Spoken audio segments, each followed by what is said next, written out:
नंदन रघु रघुनंदन रघुवर seven मंत्र विभीषण माना లంకేశ్వర భయ సమజగ జాన.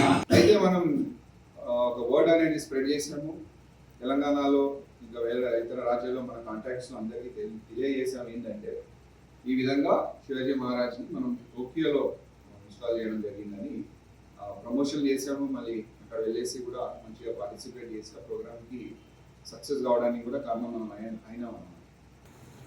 కానీ శివాజీ మహారాజు 200 సంవత్సరాలు ఆ పరిస్థితిలో ఉన్న శివాజీ మహారాజు అప్పుడున్న కాంప్లికేటెడ్ సిచ్యువేషన్స్ వేరు, ఇప్పుడున్న అవినాష్ శివాజీ, ఇప్పుడున్న పరిస్థితులు, అలాంటి వ్యక్తిత్వం గల వ్యక్తి చౌహాన్ గారని నాకు ప్రస్ఫుటంగా అందిస్తున్నాను. ఖచ్చితంగా ఆయన ఎవరు చెప్పారో కానీ మహానుభావుడు, ఖచ్చితంగా అది నిజమే. అది శివాజీ గారికి వెంట ఉన్నందుకే ఈ రోజు ఆయన ఒక శివాజీ లాగా మనకు సైడ్ నుంచి చూసినా ఎక్కడ చూసినా ఒక శివాజీ లాగా కనబడుతుంటాడు. समेर विभक्षिलियो तब तीनों लोक भयो अंधियारो. श्री राम जय